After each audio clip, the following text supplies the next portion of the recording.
Pokemon trainer classes help make the world not feel empty, and some of these classes are more interesting than you'd think. As such, today we're going over the most interesting, most unknown, or sometimes just kind of funny facts about Pokemon trainer classes. However, since it would be a huge task to discuss every trainer class, I'll instead be discussing a select few I found obscure and interesting. So let's get into it. First up, the Battle Chatelaines found in the Battle Maison. This trainer class refers to 4 sisters. Going from eldest to youngest, they're Morgan, Dana, Evelyn, and Rita. And the cool thing is that their names and designs will tell you that order. First, their names. The Battle Chatelaines are named after times of day. Morgan is named after morning, being the eldest. Dana is named after day, being the second eldest. Evelyn is named after evening, being the second youngest. And Nita is named after night, being the youngest. As for their designs, their hair and gloves also tell you who's the oldest. Morgan's hair twirl is the longest, along with her gloves covering her arms. And even though you play therapist for them and get to ring the bell, this isn't exactly a happy ending. For one, did anyone notice that all the exes are working class trainers? With Tammy herself possibly being the rich boy's own maid. So not only did he likely break up with them in a traumatizing way, but he then ditched them for a lady, the female equivalent of rich boys. And in the end, when you return to Humilau, they didn't even hear the bell, which means the Elite Four of X's may get an extra member soon. But anyways, now for something a little more silly. Back at the Unova Ferris wheel, you meet a cross-dressing nursery aide. And to quickly clarify, this isn't another instance of a transgender NPC. In Black 2 and White 2, you can ride the Ferris wheel with nursery aide June. In English, they just talk about how tired they are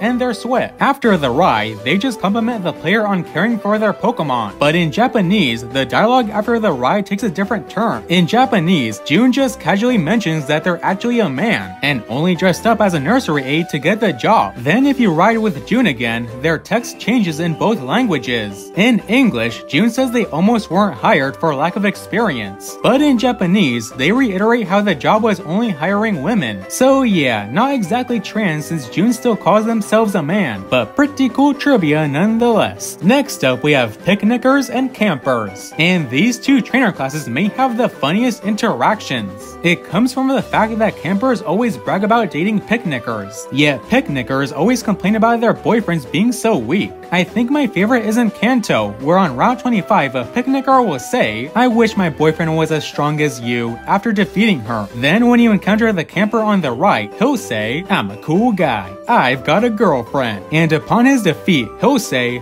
"Oh well, my girlfriend will cheer me up." Poor dude doesn't know. Then on Johto's Route 35, you again have a camper-picnicker duo, where the camper asks why he couldn't have let him win. That way he could have looked good in front of his girlfriend. Then on Q, the picnicker outright calls her boyfriend weak. Again, poor dude doesn't know. But now how about a more scary trainer class fact? Pokemon is no stranger to the Ghost Girl trope, but personally, I think the scariest Ghost Girl is the Alola Preschooler. This is a side quest that starts by you going to the trainer school at night. Once there, you meet a preschooler and her Drifloon. I'm sure the Pokemon known for abduction being here is just a coincidence. This preschooler with an odd speech pattern tells you about 7 mysteries, and asks that you solve them so the school won't be so scary at night. The cause of most of these mysteries end up being nothing, either something completely normal or a Pokemon playing a prank. But the most notable mystery is the Ghost's class. Here, you're told about a class that takes place at night. There, you meet a preschooler with an odd speech pattern. Sound familiar? And when you talk to the teacher, she reveals herself to be a Hypno. While the class is revealed as an illusion, I don't think this is a simple prank. When you tell the girl of Hypno, she mentions Hypno remembering her. And when you ask about the 7th mystery, she just says you solved them all. And then she just gives you wise glasses before disappearing. And by returning to the class, you can learn more about the girl's backstory. The girl was apparently a new student from another region. This explains her speech pattern, as she was unfamiliar with the language. This girl would apparently get picked up by a Hypno after school. That is, until one day she was picked up by a Drifloon and never returned. You might think Hypno had something to do with this, but the Alola Dex entries say that Hypno rarely harm humans, so incidents like in Kanto are a minority, being seen as out of character. So people have theorized that Hypno really was the girl's caretaker. But one day, a Drifloon picked up the girl instead and took her away. Okay, that was pretty heavy. How about some silly NPC quotes? First off, a Black Belt in Platinum's Victory Road has broken dialogue, where he's supposed to be saying done in, but the spacing is all weird. I won't raise any Pokemon that don't have adorable backsides to watch. I'm going to use my VV power to make you cry wee wee wee. Think you can show me a fun time? Brilliant! You're just the thing. That was just what I wanted to feel. Guys, I think she likes me. This one's a classic. If I'm wearing a bikini, where do I put my Pokeballs? I can think of 3 good ways. But now for an interesting one. We all know about Karen's famous line, but a gentleman in the Oras Battle Resort completely dunks on her. It's one thing to enjoy leisure battles, but real battles can be a severe trial. Truly strong trainers must be prepared to choose Pokemon that can win, rather than their favorite Pokemon. Like, dang, tell me whose team you're on. The Virgin Karen Simp or the Chad Gentleman Ally? And there you have it, folks. Pokemon trainer class facts you probably didn't know. So how many of these did you know already? Which of these facts was your favorite? Do you think Nate stole away Hilbert's hot clerk wife? Okay, but for a more serious question, if you could be any trainer class, what would you be? Let me know in the comments below. And become a member if you're interested.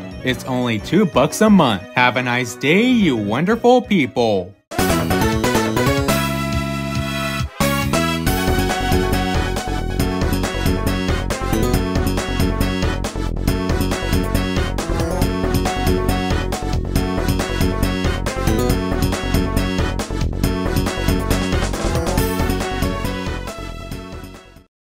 Hold on! I can't believe I forgot the most important trainer class fact. Youngster Joey's Rattata is in the top percentage of Rattata. Now, you might be thinking, but wasn't it found that Joey's Rattata has 0 in all IVs? That is true, but consider this. What are the odds of actually catching a Pokemon with IVs like this? Well, assuming I remember anything from high school, it's about 1 in a billion. Not only that, it's become pretty easy to breed a Pokemon with perfect IVs. But you know what's not easy? Breeding a Pokemon with no IVs.